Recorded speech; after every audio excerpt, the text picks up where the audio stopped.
So introducing my good friend and wonderful brother, Matthias Schmitt. Welcome to the podcast. Thank you, Dara. Thank you for having me. It's such a pleasure, such an honor to be with you. I've enjoyed all the times that we've seen each other and we haven't done so many journeys together, but some, and it was just always very beautiful. So I was very delighted and super excited to be on this podcast today. Thank you for inviting me, for having me. Thanks, brother. Yeah, for my first season, I was thinking of, what individuals can I invite on and have just really good conversations with, just around living their, their best life purpose, finding their passions and just living, kind of a lifestyle that you've seemed to have cultivated quite beautifully. I think you're down in Ibiza at the moment. I was, following you the last number of weeks. You've been a busy man, living life to the max. So, it's a great honor to have you here. And yeah, kind of what have you been up to at the moment? Let's hear a little bit about what's fresh for you, what's alive for you in this moment. Man. In this moment, like life has been insane. So where shall I start? Like today, I got introduced. I'm part of a man's group now that gets to really explore cutting edge inner technology, like a combination of meditation, psychotherapy, and nervous system work and inner parts work, actually, that is really streamlined to foster self-therapy and self-healing. And just this morning, I had the onboarding call for this beautiful container that I'm going to do with, I think it's around 9 or 10 global coaches that are really deeply as well into men's work. And it was such a pleasure to dive into that work. And I've already released so many emotions. Like I've cried so much. I've talked to so many of my parts already that I'm like, I've lived a whole month worth of emotions already today. And then coming out of this beautiful experience that I just said, I was at A-Fest, so Mind Valley A-Fest, which was here in Ibiza, and I live in Barcelona, just to hop over. And it was incredible. Like the last 5 days, it finished on Monday. So and now is Wednesday. So I've been just integrating as well. And the 5 days of A-Fest were just incredibly awesome. And I'm just super stoked on life and of beauty. And I'm very grateful to be here with you and to be in this beautiful place. Yes, that's what's alive. Wow, love it. Not going to say I'm not jealous, but very, very happy for you, and celebrating you and the life that you've really cultivated. One of the things that really struck me about you as a person and a being, particularly being male, is this kind of deep emotional capacity that you hold, and you're able to acknowledge your emotions and kind of move them. And I've experienced that, and you've experienced me moving them, in the spaces we've been in. Can you talk a little bit deeper about, the kind of the space that we're in now, where it's okay to like talk to these deeper parts of ourselves, to shift these emotions, especially as men? Yeah, beautiful question. Thank you, brother. So yeah, I mean, my whole journey, I think you touched upon that in the beginning, and I want to start with that a little bit to give like a little bit of context around that maybe. So in October 19, it was like a gray fall morning. I woke up. It was 2019, and a woman just left my apartment, my penthouse apartment in Munich, and I had successfully co-founded 2 companies, like a software as a service company with 80 employees and an event company, skiing events, skiing festivals in the mountains with thousands of people every year. And everything looked like phenomenal on the outside. And I would sleep with, a different woman every weekend and party and, work and go to beautiful places and stuff like that. And that moment I took my phone, because the one woman just left. I took my phone and I was like, I'm gonna text the next woman, because what I felt, and that was like a moment of like realization, was I'm using those women to fill the emptiness and to fill the void that's inside of me. And yeah, I had been doing that for quite some time and for quite some years. And yeah, with alcohol, with women, but also with like adventures, always giving away the my internal power, to the outside, and always chasing the next tide, chasing and rushing into that. And then that morning, I was like, "What the fuck are you doing with your life?" And like, it's it was like really like what am I doing with my life? I want to be a man of integrity. I want to like have like big impact in this world. I want to do good, but I'm using women, other people, parties, you know what? I'm using them for whatever is not right inside of me. So that moment I realized I need to exit. And so that's what I did. I exited the companies, and half a year later I was out. And now comes the connection to the emotional part, because for me the first thing that I did after that, or one of the first things, first I learned meditation actually. So a friend sent me to a meditation retreat. And that was a very profound journey, from like full on like 100 miles an hour to like zero, like 5 days of stillness was quite was quite an intense journey. And then after that, I went to a Gestalt therapy seminar to learn the modalities.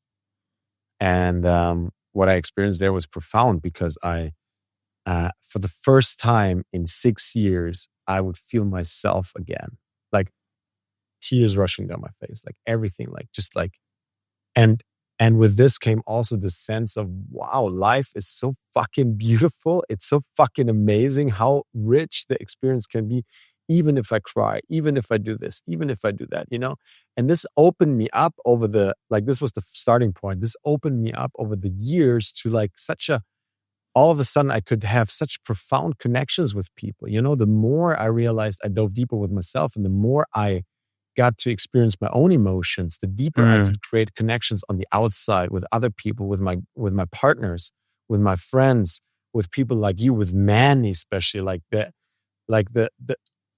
emotional depth of and the relationships with men before doing my internal work and facing my insecurities and fears and all of that, and really getting emotional mastery was like here, right? It's like superficial. You talk about, football and, and girls and things like that, which is fine.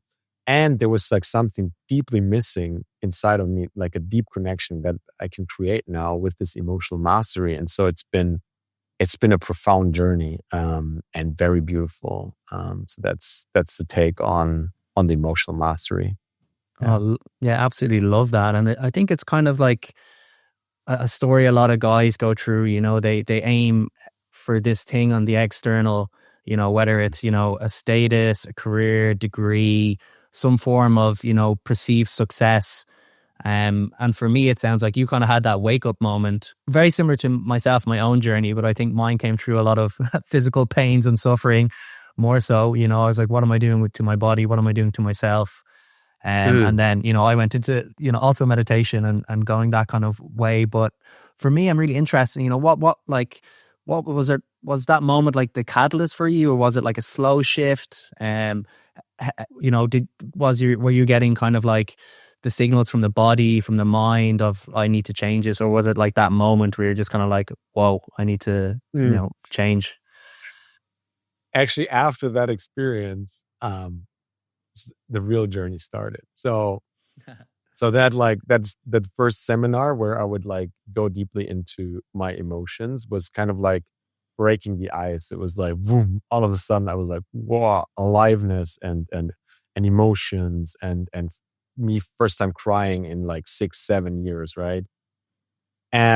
And my heart was super open. Like I felt a lot of energy and a lot of like expansion around here. And I was like, what the fuck is this? And so I went out into the world, and so I'd exited the companies, right? I had relieved this like weight, right, of not doing the thing that I'm supposed to do, and that something's missing. Um, and I had for the first time felt myself. I was like, whoa, it was insane. I rented villas in Tenerife, and we invited people. Like we had the best time. We had parties, and I felt like this is the end. This is the end of my life, pretty much, right? I felt like this is it. Like I was 29, 30, And I was like, okay, that's it. Like, how can, like, it cannot get better.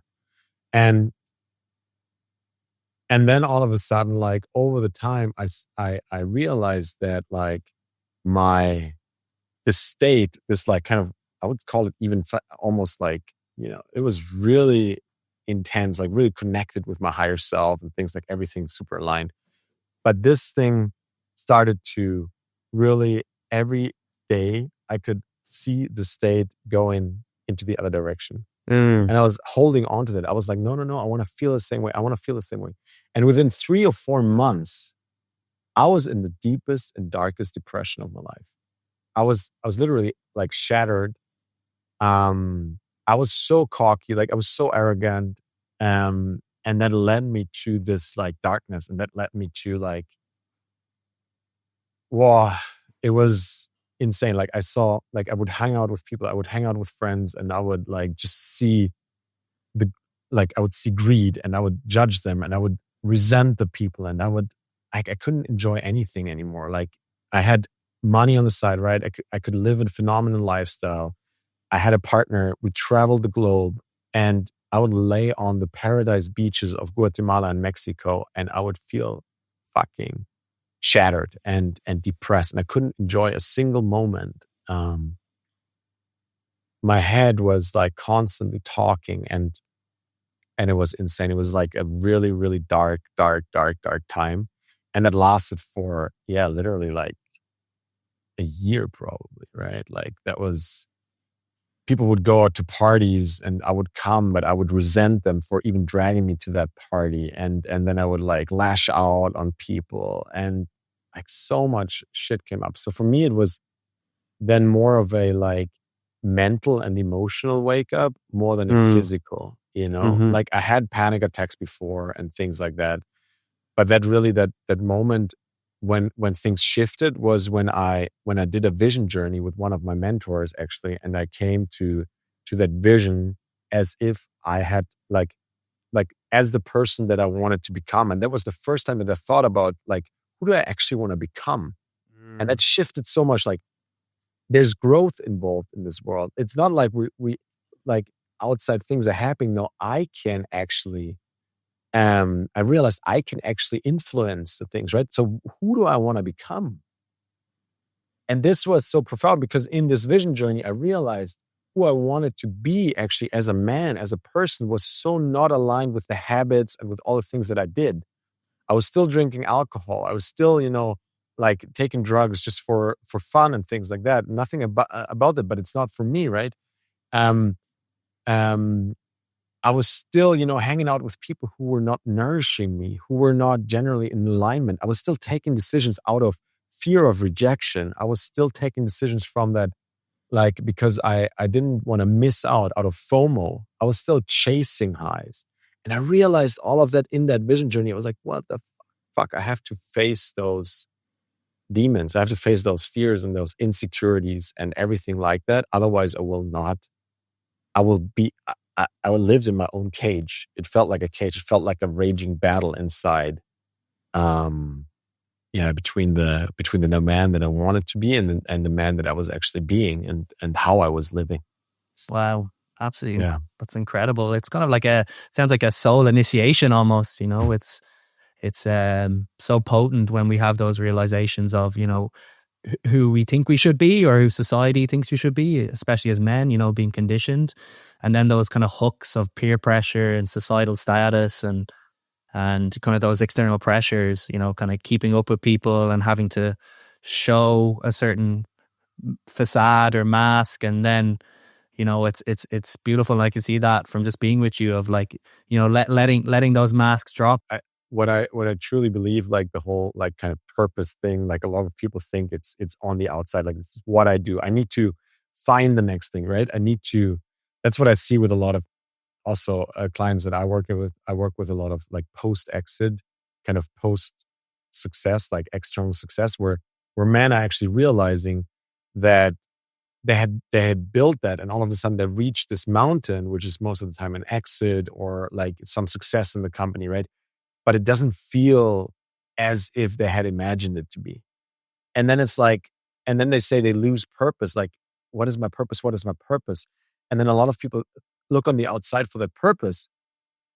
And that's not where it's to be found. Because for me, purpose means just being more and more in tune with our fullest expression, right? With the fullest alignment of who we are. And that's what purpose is, right? It's the purpose of who you are on this planet, right? Like the purpose of the glass is to hold the water. So you don't have to, like, the glass doesn't have to do anything, it just does it. So the more we just are who we are in the end, like the more we take away those patterns that came through the conditioning, what you were talking about, right? The societal conditioning, school, but also parents and wherever we grow up and all the shit that we taught ourselves, the more we break through that, we can let our gifts and this purpose like shine into the world. And that's what's definitely what needs kind of like also these oftentimes dark moments. Like we can only learn in two ways. Like either we get really humble and we let ourselves inspired, but to get inspired, we really have to be humble and listen. You know, we have to really suck in the learnings, the teachings from people. And that takes a lot of humility. Or like in my case, I wasn't humble at all. And I like life just had slapped me in the face a lot of times until I was like, okay, fuck, here I am. I need help. I need help, guys. Please, somebody, I give you everything. Please support me. Give you my money, whatever, time, energy. I'm done with this. So I spent the time in this co-living in September, like the whole month in Portugal, and I love surfing. And I'm like, I'm just, yeah, I brought my surfboard there. And then yeah, that's it, right? And then when it was time to go to Ibiza, actually for the A-Fest that I was just attending, that I was talking about in the beginning, I realized, okay, I'm gonna book a flight, and I checked in with myself, and I was like, okay, I should not buy a board bag, and I was like, why should I not buy a board bag? I have my board here, right? So my intuition told me not to buy a board bag, and my whole last years, like I've been really deeply like letting go of the things that are not aligned. And I've also realized in the last months, through doing deeper and deeper work, that, you know, we sometimes attach, or I at least, and I'm sure a lot of people as well, but I attach some feelings from myself or some of the power that I have to things. An example, like I don't want to let go, for example, of like my phone, because otherwise then I feel like maybe like I'm not connected to the people, right? So this means I give power away. And I've done some reflection, and what I wrote down a few months ago was that I actually gave a lot of power to surfing, especially like years ago when I was still in like really hustling. You know, I would give a lot of the power away to surfing in a way that I would need that surf trip, that adventure, to feel alive and to feel adventurous, right? But all of this inner journey is reclaiming that power, right? It's reclaiming that, hey, I'm adventurous no matter where the fuck I am. I can sit in a chair, meditate, and feel adventurous, right? So when I was in Portugal and I had that realization months ago, I was like, okay, no board bag. And then came like 2 days before I was leaving, I was like, okay, what am I going to do with my board now? And I checked in again and was like, okay, I have to sell it. So I went in a Facebook group and I put my board there, and somebody responded, and he's like, okay, I'm going to give you like 60 euros or something for that. I'm like, wow, like way too little, but let's do it. Like, you know, my heart's like, do it. And then I drive to the point where we meet. I give him the surfboard. He gives me the money. I go into my car. He drives away, and just fucking tears just start rushing down my face. And I feel this like huge relief. And I'm like, what the hell? Like, you know, I've thought about that. Yes, I've given that, but now I feel very adventurous now. But still, there was this attachment to this board that I had for 5 years that I didn't want to let go, that I brought everywhere, that I was so attached to. And then I sold it, and I felt relief, and I felt gratitude, and I felt all of these different emotions. And I realized, wow, there was still like this piece that needed to be completed, you know, to let go. because we were talking about letting go and unraveling. Mm. And the more that we grow up, or the more that we express ourselves, or the growth, as we say, it's not about adding more, but it's about releasing more. Yeah. And I felt like another piece had come back to me, and another, let's say, even vice or even addiction had become more little. And even though I did not really know that it was there, that I was still in a way addicted to that, and that I needed the surf trips actually every few Yeah. months. Yeah, no, totally, totally resonate with that. These things in life that can almost control us, then they hold so much power, and we identify with, them as being a part of our personality. And then when they're taken away, we suffer. Mm, so Um, much. how do you kind of get in tune with, what's in kind of like alignment for you? Mm. Yeah, that's like part of the process that I also that I teach often, and I do with my clients. So it's really like, you know, how can you actually create that mind body connection, so that, because a lot of people, there's a certain stage in life where they realize that the head alone um does not create the best outcomes in life, right? Where the head says, "Oh, you got to do this. Oh, you." I just talked to a guy at a party, at an A-Fest party. It was like a pool party, and I was just like talking to him, and he was like, I'm constantly thinking about. Um, I love the conversation, but I also want to dance and I want to talk to these girls, because we were talking about intuition, and I said, okay, my intuition tells me quite clearly what to do most of the time, if I listen to it. And then he's like, yeah, but my intuition tells me so many things. Like, I need to go to talk to the girl, and I need to dance, and I need to talk to you. And then I said, that's probably, I don't know, but that's probably not your intuition, because the intuition is pretty clear with what's right and what's not. But the head creates so many stories. And most of the stories are ingrained, and that's also the practice that is super important. It's like ingrained in the nervous system, right? It's ingrained in our body, like the subconscious mind.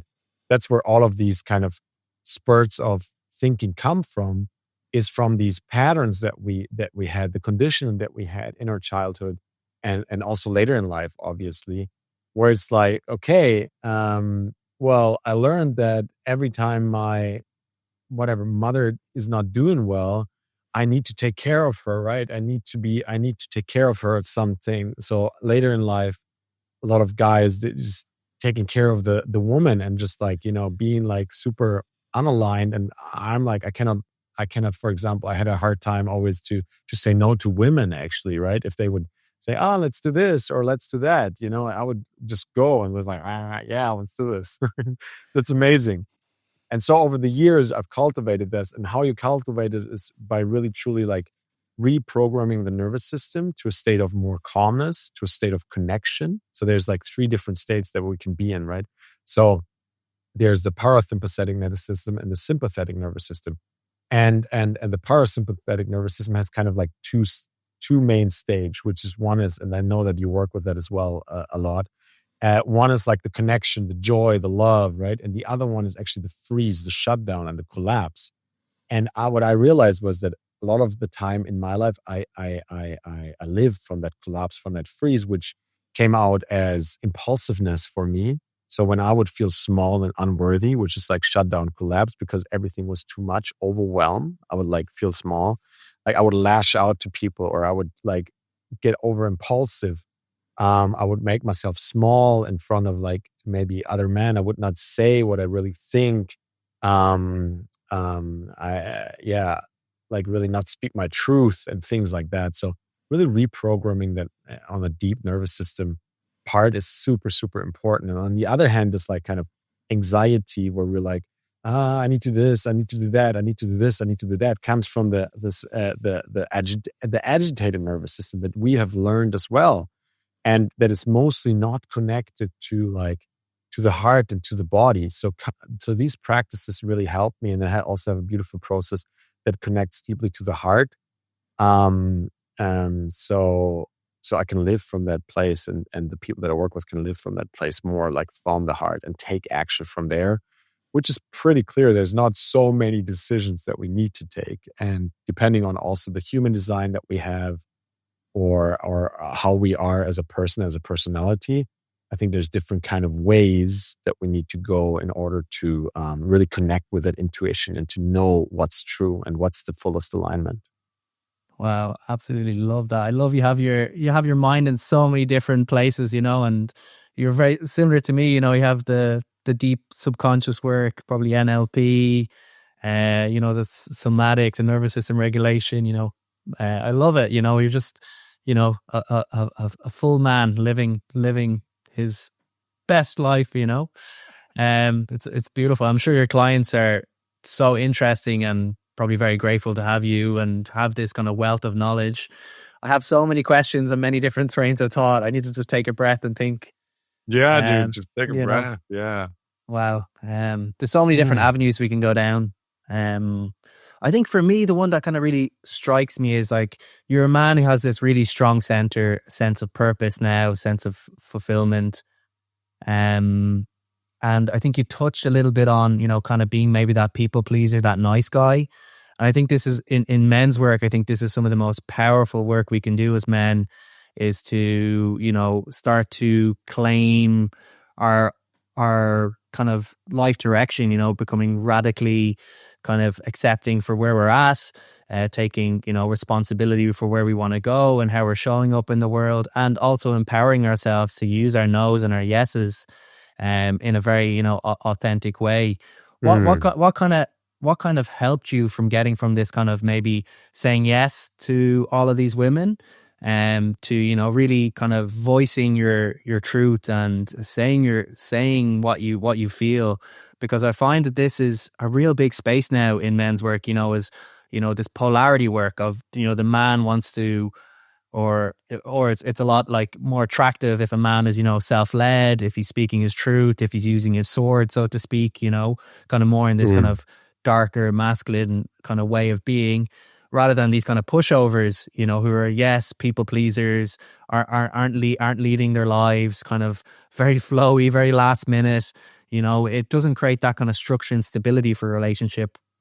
So I'd love for you to speak a little bit into maybe the masculine feminine polarities, and then it just kind of like nice guy, people pleaser, maybe a point. Yeah. Oh, absolutely. Oh, thank you for that question. And there's a lot. So maybe I'll start with saying that I think that there is a lot of tendency to be like the nice guy or the people pleaser once we open our. So it's let's say it like this. It's like how we evolve as human beings, right? There's a lot of research about that, and I'm not going to go into the details so much. But if people want to look it up, or you will be familiar with this for sure, is like in a spiral it's called spiral dynamics. That's like the levels of consciousness or the memes of consciousness.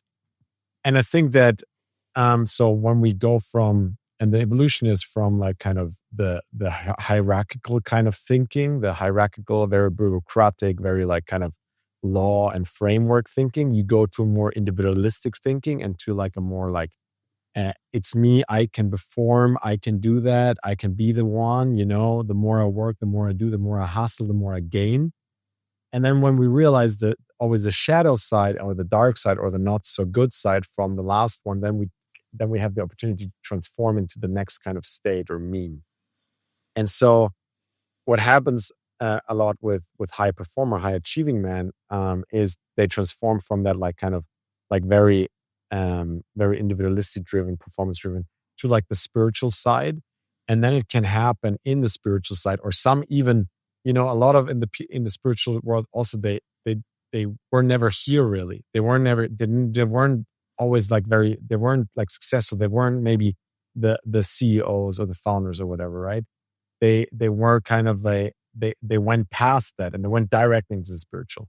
But what happens in the more like, let's say, spiritual meme, or it's more like a democratic meme where we realize, okay, we have to connect with ourselves. We're connected to the planet. The planet needs us, we need sustainability, and we don't want to destroy it. We all of a sudden feel more of ourselves, feel connected to others. What happens there is then we overemphasize on these emotions. And that actually really also happened to me a lot, right? We overemphasize on the emotional side. And And there was actually times with my ex-partner, when I was in the darkness, a lot, that like I felt no attraction to her. Like there was no attraction. We didn't have sex for maybe like 3-4 months. And I felt so, how do you say that in English? Emasculated? Yeah. Is that the word? Yeah. I felt so emasculated. Like, and people always tell me like, if you're not confident, like who is? But inside I have like a very shy little boy that just wants to be loved and wants to be heard, you know? And oftentimes people say, oh, what? Like you were there, or, you know, I still feel shy oftentimes. Right. But what I lost there was that direction. And I think it's when we lose direction, that's when this like pleasing comes along, because then we try to fulfill this not direction. And then we seek maybe women as a way that, as a purpose. Like same as here, you seek money as a purpose, right? You seek money, you seek approval, you seek wealth, you know, and this can come into like complete emptiness. Also here on this, like where we get maybe more emotional and we do the pleasing more, can feel so fucking lonely and empty, to be honest, because it's another way of coping with not facing ourselves and with not being like true to ourselves and saying like, hey, like I first need to take care of myself. I first need to take care of myself. And this is the way, like we have to put ourselves first. We have to make sure that we are fucking amazing, because we as men, if we are amazing, no matter what the fucking world thinks, no matter what the women thinks, no matter, right, if we're successful or not, but if we're fucking true to ourselves, this is so fucking attractive to all the women. Absolutely. And this will attract all the money and all the women in the fucking world if we're true to ourselves. And if we're true to ourselves, maybe we don't need even women, or maybe we don't need even money. Right? So this is the thing, like putting yourself first as a man and diving deep, connecting with what it is that you desire, what it is that your vision is, what it is, which man do you want to be? This is what you got to find out. Like, what man do you want to be? Like, where do you see yourself? Like, what are your passions? No matter what other people think. So many men are still connected with their family. They haven't initiated from their mother. They haven't initiated from their father. And I thought I was initiated from them, but bullshit, I wasn't. I'm still probably not am like 100%, you know? 100%, yeah. And I thought my mom was like always taking care of me and things like that. And she definitely was. And there was also a part of me that was in a way emotionally abused, you know? Not that she was willingly doing that, but it just happened because of the family constellation. And where I felt that she didn't do that, right? But I felt that I ingrained that belief into myself, right? And that's what made me please other women or people or whatever, because I never learned for myself to stand up 100% and to be fully disconnected from, like fully initiated from my family of origin and also from what other people think. So for a man, it's so important to go out there and to be alone, to be fucking lonely, and I think that's a huge part of initiation to feel that loneliness also for a time, but also like reach out maybe for guided support on that journey, because this makes it absolutely super awesome. Because I think we need other men to also call ourselves forward, right? We need, that's why like man's work is growing so much, because men want to be led by other men who they feel, hey, I can learn from you. I can really like, I can become humble, learn from you, and we pull each other up. And this is so important that we pull each other up into this fucking, like being those, you know, purpose-driven leaders from the heart that have a clear direction, that have a clear sense of a mission, that feel deeply connected to purpose and to this. That's so important. Yeah.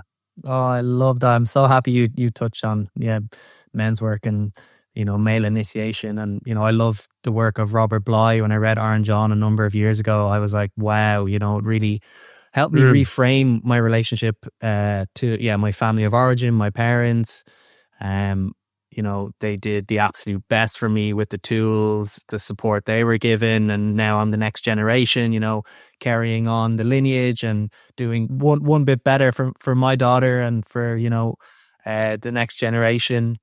And I think this is so important for men, whenever I deal with a new client comes my way, I always get them, three things: space, silence, stillness. Mm, If you can't, go out and sit in nature for 20 minutes without your phone, without any distractions, it's going to be a recipe for disaster. You have to be able to get in touch with, your body, your heart, your mind, feel what's coming through. And then, when you start to understand this and feel those, then you can start to vision, then you can start to go, okay, these are the things that are actually trying to come true. This is my sole purpose. This is what makes me fulfilled in life. And yeah, you're absolutely so right. And I really see in a lot of men, I don't know if the same in Germany, but for Irish men, it's almost like if you don't do that work, then all the romantic relationships that you seek out are your mother. You're trying to recreate this mother dynamic. You want your partner to like pull up your socks, do your washing, take care of your food, like all of this kind of stuff. You know what I mean? Make the decisions, validate you. Oh, be a good boy. This kind of stuff, and it's so mm, disempowering. And I think for men, you know you kind of touched on as well the sexuality piece as well, that this isn't hot for women. Women want to feel like their man is like in charge, take care of things, has mm. direction, is self-led, surprises, has presence, good conscious touch. And if this stuff isn't alive in the relationship, the fires of passion and sensuality and sexuality are gonna just extinguish. Brother, 100% with you. And I just felt like I just got really emotional when you spoke to that. And I know that you've been doing amazing work in that field, like with the initiation that you've been doing, with the retreats that you've been holding, and with the man that you've been working. I followed that as well. So really amazing work that you're doing, especially in Ireland, like deeply connected to the land and everything. I work pretty internationally, so I can talk to German men especially. But I think that in the end, it's th- there's nuances that are different, but in the end, it's everywhere. It's the same with Yeah. with slight differences. But I was just like getting emotional because we were talking about that, like seeking out the mother in the relationship, and that is so powerful because um, I actually broke up like in time of the recording 5 months ago with a partner where I realized that I was still even though I had done a lot of work, I was still seeking her out from that wound partly. And this is really, really like that hurt a lot because there was so much love, She was so deeply caring for me and I loved her so much. I still love her so much. Um, but when I realized that piece, I knew that I couldn't be together with her anymore. I knew that I wasn't choosing her for my full power. It Mm. was that 97% relationship. And so many men stay in that 97% relationship. So many men don't have the guts to go out there, but it is only through taking decisions from the heart, to being courageous, from being bold and courageous, that you get the biggest life, if you want that, right? If you want to stay in that whatever kind of messy place, for me it was messy, at least inside of me, like it was not like outside really messy, like we never had fights, for example, but for me, just knowing that something's not right and me not taking the decision, that felt messy. So like a week later, and she was like falling out of like all heavens, like I was like, I, I'm not 100% committed to you. Mm. And it was fucking hard. And yeah, it was fucking hard. And it took, Mm. yeah, I haven't like, yeah, no. all the time. I did not meet with any woman, you know, I did not date. I just felt that. And I wanted to fully feel that through and to fully be ready after that, you know, and fully integrate that learning. And I feel now I'm ready. And what happened was I met a very, very powerful woman actually at the A Fest, at the last event that I was talking about. And let's see where this goes. I mean, the time that the podcast comes out, I don't know, but it's a very different feeling from the other feeling. You know, it's a very different feeling. And I don't know what's going to happen there. We just met, we talked, and said there's curiosity. But if I had not worked through that, like I was always attracted to powerful women, but I was also scared. You know, I was also very scared. But I want a powerful woman, you know, and I want to choose one. And I want to choose one that I can care for as a queen, you know, that also, you know, that stands fully behind me, that I support, protect, whatever, and that she fully supports me in my path. And that can only happen if we work through, like what you said, through the stuff that we still carry. Oh wow, I'm deeply touched. You know, you have me, you know, so deeply touched, brother. You know, thank you so much for your vulnerability, your honesty, and you know, you sharing that, just a testament to the work you've done and who you are. And I think one of the hardest things is to be honest to ourselves.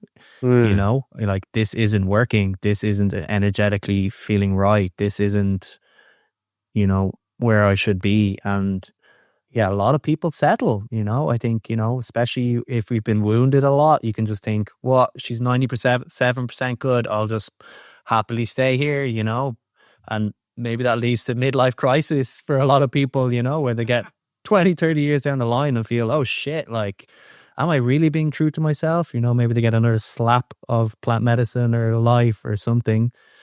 But wow, that's, yes, so beautiful. And yeah, whichever woman is gonna step forward into your field next, I'm so looking forward to seeing the two of you standing side by side, king and a queen. Oh, you don't even fucking know. Yeah, God, it's insane. Yeah. You know, we're almost coming to the end, but I just want to touch on a few bits around this kind of. You know, you've been a very successful, you know, man. You've, you know, exited 2 companies. What really drives you and motivates you now on your mission and to your purpose? And what would you say your mission and purpose right now in life is? Yeah, brother. Thank you for that question, man. This is what I'm here, man. Like, you know, like these conversations, just fucking speaking the truth. Just, you know, showing people a path that they can come into their full freedom, liberating themselves, creating limitless possibilities, feeling loved and feeling seen and feeling heard. And through that, you know what? If we do the work, if you really are serious about that and you put your heart into that, man, we can see this world just fucking turning around in no time. And that's the mission, man. That's the mission. Just like trying to do my best every day to spread this, to spread the word, to be of service, to not, you know, play, yes, but not get lost in play. You know, I got lost in play a lot, you know, like not, I would say like serious play, you know, that's what I'm doing now. I seriously play, like I'm super serious with my mission, with everything. Love that. But I do it in a playful way. Yeah. You know? Yeah. Whereas before I was just seeking for distractions in the end. I was playing in a way like a little boy would play. Now I play like a man plays, like a grown-up man plays. And this means you have a mission. You know that you want to be of service. You know that you want to see that world flourish, and you do everything for that. And that's what I do. Like every moment of this life, I think about how can I become better and how can I lift up others to become better. Yeah. It's a beautiful, beautiful mission, deep in service to the collective. And what really excites you with the clients you've been getting at the moment, or, you know, what's the the most exciting kind of work projects you have at the moment? Mm. Wow, so many beautiful things coming in. I just, when I get to support leaders and founders, some, you know, after the exit or something, engage into new companies. Others go the philanthropic way. I also support a couple who are still in business. Um,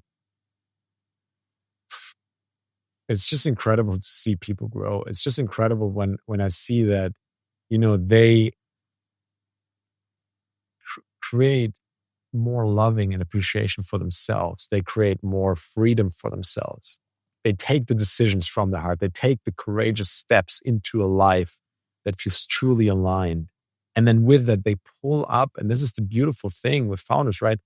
They have a lot of responsibility. Like they know they have a great network. This ripples out into the fields that they're creating. This ripples out to the people that they're engaged with, into the companies that they're involved with, into the investments that are like the companies that they invest in, maybe as business angels, or if they started a fund afterwards or something, right? And this is just amazing because it all starts with, role models in the end. It starts with inspiration. And Yeah. if I can support people on being inspiration, then it's just ripples out, and that deeply touches me. And yesterday I just signed a new client, and that's a whole different story. She's a very courageous woman um who's also like who where all the emotional stress, all the like 3 companies, like full on. And this emotional stress has manifested as as a disease in the nervous system, a really rare disease. And she's been seeing doctors, and she's been seeing, like 10 different kind of things, like a neurologist and like a heart doctor and like a whatever doctor. And it. And then we just randomly met in this beautiful resort that we both stayed in. After half an hour, we talked, and she said, like, wow, like just talking was already so healing. Like, how can I work with you? And just like the aliveness in her eyes, just Hmm. like finding hope and going deeper into faith that she can create the life and she can heal if she believes that, right? She can truly heal if she believes that. And the courage that those people, all of the people that I work with, they have in taking this decision to become humble and to say, like, fuck yeah, I want to be the best person in this world to serve and to truly, truly, truly have the impact. And Mm. that's just what lights me up and what excites me every day. Yes, yes. And when I get to Incredible. be on stage, that's amazing. And yeah, working with those people and inspiring people, it's really, I'm super, super grateful for this opportunity. Yeah.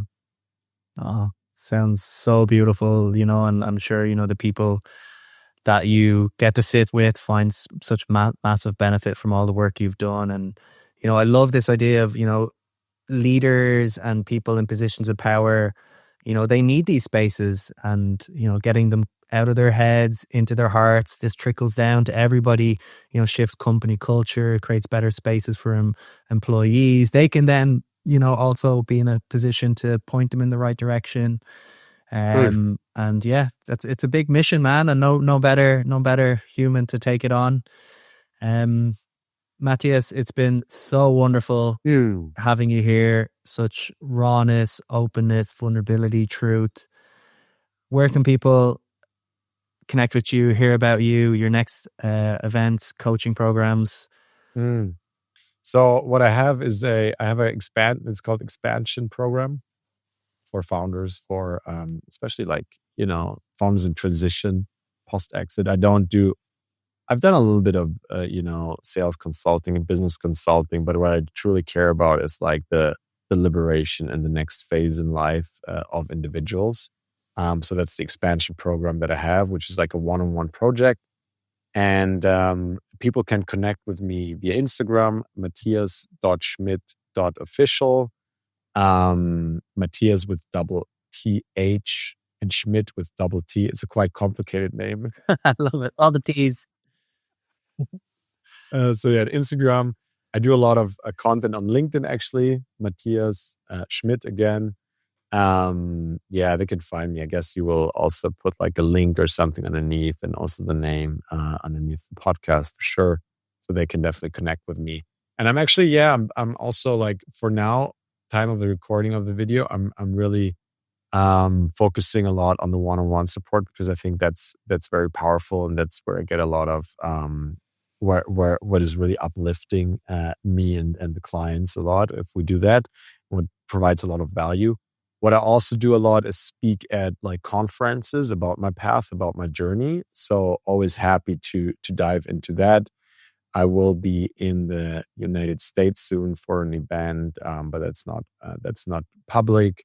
So yeah, if there's any desire to speak about these topics, also like leading with purpose, the emotional mastery, or like the expansion state, kind of like coming into the full power and realization, super happy to connect and share.